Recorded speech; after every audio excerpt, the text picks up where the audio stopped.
वर्ष 2024 का आगाज़ हो चुका है। 2023 में कर्क राशि के जातकों को लगी थी शुरुआत में ही शनि की ढैया। उसके बाद आपके भाग्य के स्वामी बृहस्पति भी वक्री भी हुए, राहु केतु अक्ष पर जाकर गुरु चांडाल दोष भी बनाया। यानी देखा जाए तो 2023 कहीं ना कहीं आपके लिए काफ़ी उठापटक वाला साल रहा है, संघर्षों को बढ़ाने वाला साल रहा है। कहीं ना कहीं बहुत सारे समय तक यही उम्मीद रही कि अब कुछ अच्छा होगा, लेकिन शायद वो इतना बेटर नहीं हो पाया।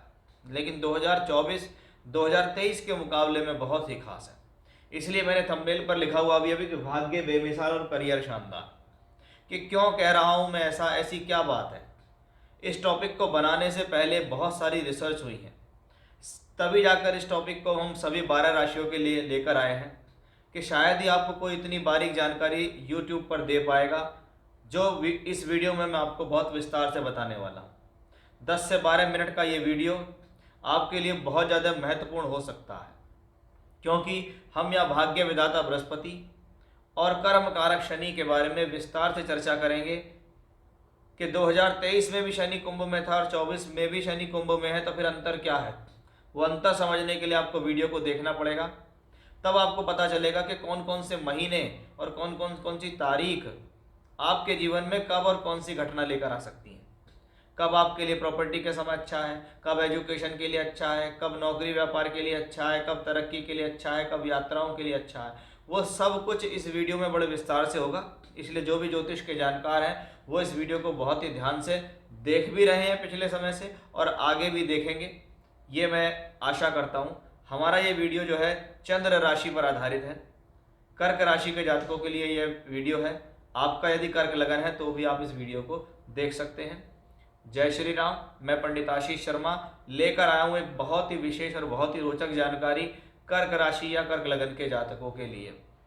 अगर आपको मेरा ये वीडियो पसंद आता है, आप मेरे चैनल पर पहली बार आए हैं, आपने वीडियो को देखा है, वीडियो आपको पसंद आया है, तो आप बिल्कुल सब्सक्राइब कीजिए और बेल आइकन दबाइएगा।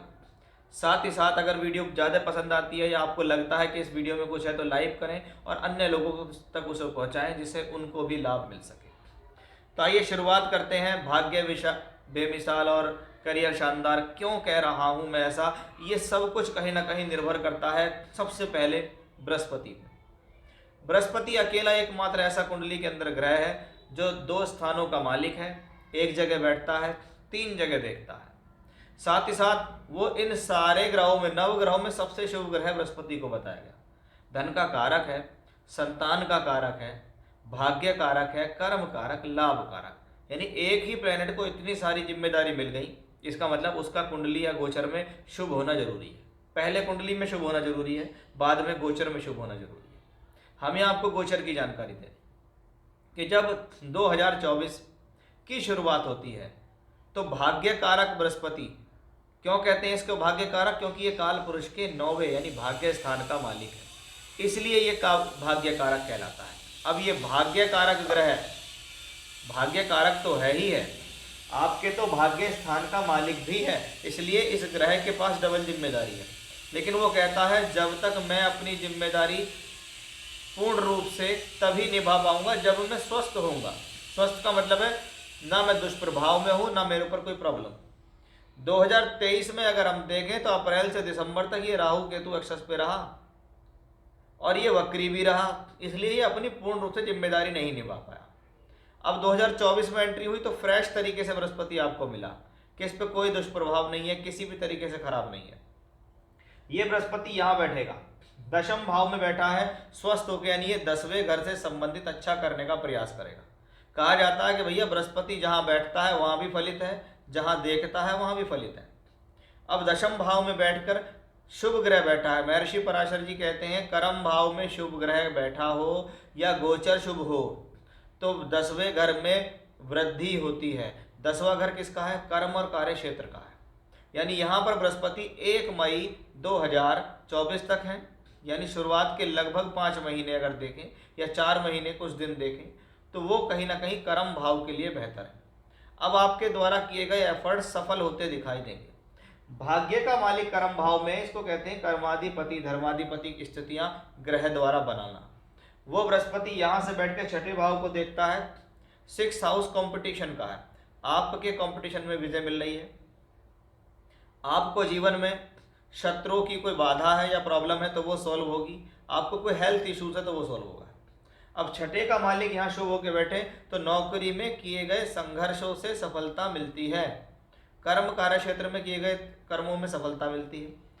यहाँ से बैठ के धन को लगातार दृष्टि देता है। इसका मतलब ये प्लेनेट चाहता है कि आपको जीवन में सोर्स ऑफ इनकम किसी न किसी साधन से बनी रहे। अब और बारीकी से देखें तो बृहस्पति को हमने देखा 5 फरवरी तक बृहस्पति अश्वनी नक्षत्र में है। गुरु का दशम भाव में केतु के नक्षत्र में जाना व्यक्ति को आध्यात्म की तरफ ले जाता है। उसका रुझान पूजा पाठ, दान धर्म, धार्मिक कार्य, धार्मिक यात्राओं के बीच होता है, क्योंकि ये 9th हाउस का मालिक भी है और केतु इस प्रकार का ग्रह है। तो केतु कहाँ बैठा हुआ है वर्तमान में? कन्या राशि में। कन्या राशि क्या है? ट्रैवलिंग की राशि है। यानी 5 फरवरी तक हो सकता है आपसे कोई धार्मिक यात्रा ही करा दे या आपसे कुछ नया काम शुरू करवा दे धर्म कर्म के प्रति या आध्यात्म के प्रति या योगा प्राणायाम। अब उसके बाद जैसे ही 5 फरवरी आती है, 5 फरवरी से 17 अप्रैल यानी फरवरी, मार्च और अप्रैल ये 3 महीने शुक्र के नक्षत्र में गुरु का गोचर होगा। पहली बात, गुरु यहाँ से बैठ के चौथे घर को देख रहे हैं और ये शुक्र चौथे घर का मालिक है, इसलिए फरवरी, मार्च, अप्रैल ये 3 महीने बहुत सहायक सिद्ध हो सकते हैं चौथे घर से संबंधित फलों के लिए। भूमि, जमीन, जायदाद, प्रॉपर्टी से संबंधित कुछ काम आपका होना है। आपको कोई व्हीकल चाहिए, आप मकान बनाना चाहते हैं, आपको पोजीशन चाहिए, आपको प्रॉपर्टी खरीदनी है, आपका प्रॉपर्टी का खुद का काम है, वो कुछ अच्छा नहीं चल रहा तो उसमें सुधार आने की संभावना यहाँ से होंगी, यानी चौथे घर से संबंधित अच्छे रिजल्ट मिलेंगे। एक बात स्पष्ट हो गई कि जैसे ही 24 शुरू हुआ बृहस्पति ने यहाँ देखा, यानी चौथे घर से संबंधित रिजल्ट आपको बृहस्पति 2024 में अवश्य देगा। और अब इस दौरान तब वो भरणी नक्षत्र में भी आएगा। भरणी नक्षत्र क्या है? भरण पोषण करने वाला नक्षत्र, शुक्र का नक्षत्र है। शुक्र शुभ ग्रह है, लाभेश भी है, चतुर्थेश भी है, इसलिए सोर्स ऑफ इनकम और प्रॉपर्टी दोनों के लिए शुभ हो गया। अब यही बृहस्पति 17 अप्रैल से 1 मई तक सूर्य के कृत्तिका नक्षत्र में रहेगा और सूर्य आपके लिए धनेश है। इसका मतलब ये कॉम्बिनेशन जो बृहस्पति यहाँ से बैठ के यहाँ देख रहे थे, इस दौरान कुछ धन विशेष आने की संभावना बढ़ जाएगी 17 अप्रैल से 1 मई। लेकिन 1 मई के बाद भी ये कृत्तिका नक्षत्र में रहेगा। आप इसको समझिए कि 1 मई से 13 जून भी बृहस्पति सूर्य के कृत्तिका नक्षत्र में ही रहेंगे। इसका मतलब इस दौरान कब से कब तक, खास तौर पे 17 अप्रैल से लेकर 13 जून आपको जीवन में धन से संबंधित कुछ अच्छा लाभ मिल सकता है। जैसे कोई प्रमोशन मिल गया, कोई अच्छा लाभ मिल गया, कोई अच्छा कॉन्ट्रैक्ट मिल गया, सोर्स ऑफ इनकम बढ़ गई, इस तरीके से। अब 2024 में 1 मई के बाद बृहस्पति राशि पर बदल लेंगे। कहाँ पहुंच गए? लाभ स्थान में। लाभ का कारक ग्रह लाभ में पहुंच गया। जैसे मैंने कहा कर्म कारक है, कर्म वृद्धि करेगा, लाभ कारक है, लाभ की वृद्धि करेगा। यहां से बैठ के बृहस्पति अगर 3rd हाउस को देखेगा तो आपके शौक को बढ़ाएगा, आपके एफर्ट्स को बढ़ाएगा, आपकी प्रतिभाओं को बढ़ाएगा, आपकी क्रिएटिविटी को बढ़ाएगा, यात्राओं से लाभ देगा। यही 9वां भाव, यहाँ 5म भाव पे दृष्टि पड़ रही है, यानी ये समय मई से दिसंबर संतान प्राप्ति करने के लिए, संतान कंसीव करने के लिए शुभ समय है। यहाँ आप ट्राई करिए, आपका काम हो जाएगा। साथ ही साथ 5म भाव पे बृहस्पति दृष्टि है, शिक्षा के लिए अनुकूल है, विद्या के लिए अनुकूल है, निर्णयों के लिए अनुकूल है, कर्म कार्य क्षेत्र में तरक्की के लिए अनुकूल है। यहाँ पर भी इसकी दृष्टि पड़ रही है। इसका मतलब ये ग्रह आपको विवाह और वैवाहिक सुख देने वाला होगा, शादी कराने वाला ग्रह होगा, ऐसे समझ सकते हैं। अब इसको और बारीकी से समझो। हमने अभी देखा कि 13 जून तक तो ये सूर्य के नक्षत्र में है और सूर्य आपके लिए कौन है? धनेश, यानी धन मिलेगा। अब 13 जून से 20 अगस्त बृहस्पति चंद्रमा के नक्षत्र में होंगे और चंद्रमा कौन है? आपकी राशि का मालिक है, यानी ये समय शिक्षा स्वास्थ्य के लिए अच्छा है। ये राशि है या लग्न है, इसमें इसके नक्षत्र में गुरु जैसा ग्रह जाए और गुरु भाग्येश हो, इसको कहते हैं सर्वगुण संपन्न ग्रह। इस दौरान किसी भी काम में हाथ डालोगे उसमें सफलता जरूर मिल जाएगी, क्योंकि वो राशि का मालिक है।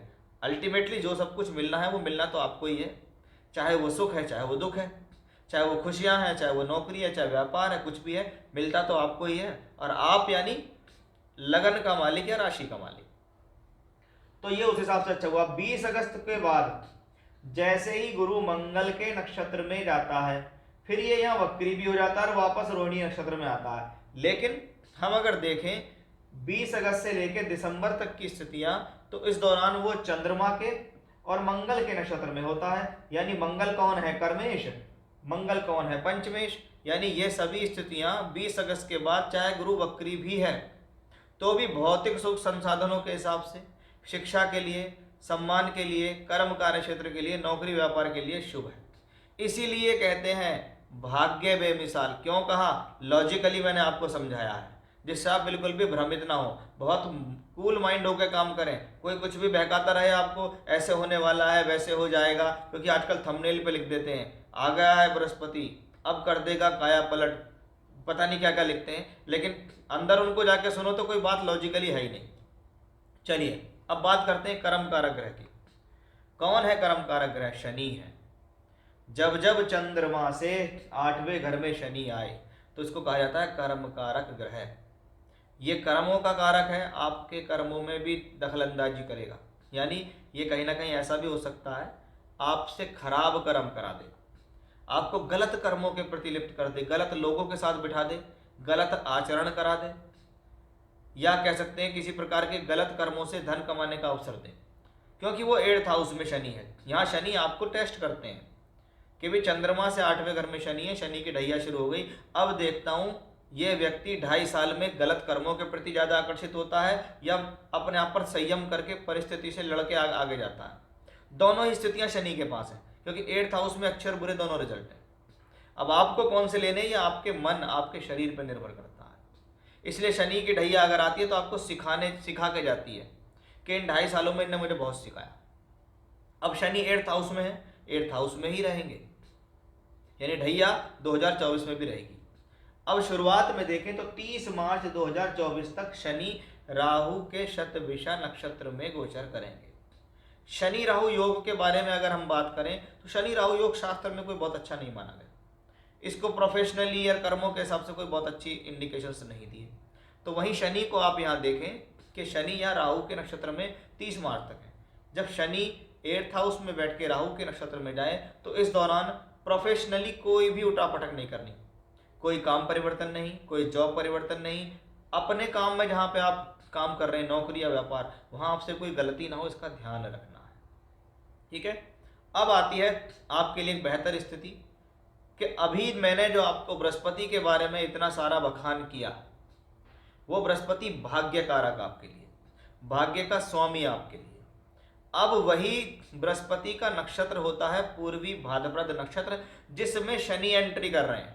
बात को समझिए कि 1 अप्रैल से 30 अक्टूबर तक शनि उस बृहस्पति जो भाग्य स्वामी और भाग्य कारक है उसके नक्षत्र में गोचर करेंगे। और वो बृहस्पति 1 मई तक यहाँ है, 1 मई के बाद यहाँ, यानी कर्म और लाभ में बृहस्पति। पहले शनि देखेगा बृहस्पति को, उसके बाद शनि देखेगा 10th हाउस को, यानी बृहस्पति के नक्षत्र में गोचर करते हुए भाग्येश बृहस्पति के फलों को लेते हुए शनि ग्रह, शनि की ढैया चलते हुए भी आपको पॉजिटिव रिजल्ट देगा। इस बात को बड़ी गहराई से समझिएगा आप कि 2023 में भी शनि यहीं थे, 24 में भी यही है, तो फर्क क्या हुआ? फर्क ये हुआ, ये कहते हैं नक्षत्रों का ट्रांजिट, कि एक प्लेनेट एक ही भाव में बैठा है, उस भाव के अंदर 3 कमरे बने हुए हैं, वो 3 कमरे 3 अलग अलग नक्षत्रों के हैं। कौन से कमरे में जाकर उसको ज़्यादा संतुष्टि मिलती है ये नक्षत्रों पर डिपेंड करता है। इसलिए एक ग्रह एक राशि में बैठकर सदैव एक जैसे फल नहीं देता। यानी शनि का 8वें घर में होना, जब वो पूर्वी भाद्रपद नक्षत्र में जाता है, वो बृहस्पति का नक्षत्र है, और ये वही बृहस्पति है जो 5 जगहों का कारक है, आपके भाग्य को चमकाने वाला है। अब 30 जून से 15 नवंबर शनि वक्री होंगे, इस बात को थोड़ा सा ध्यान रखिए। जब कोई ग्रह 6-8 बारे में बैठकर वक्री होता है तो सबसे पहले इंडिकेशन में उसको कहता हूँ कि भैया अपने स्वास्थ्य का ध्यान रखो। शनि यहाँ से बैठकर 10th हाउस को देखता है, कर्म के रिजल्ट कुछ खींचातानी से मिलेंगे, कुछ एक्स्ट्रा एफर्ट से मिलेंगे, थोड़ा संघर्ष ज़्यादा करना पड़ेगा।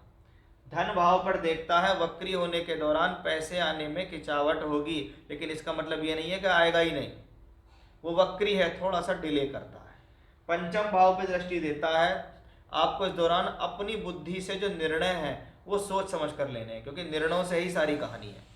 निर्णय लेने से ही आपकी एजुकेशन है, निर्णय लेने से ही आपकी लव लाइफ है, आपकी वैवाहिक जीवन है, आपकी नौकरी है, व्यापार है, तरक्की है। ये सब कुछ कहाँ है?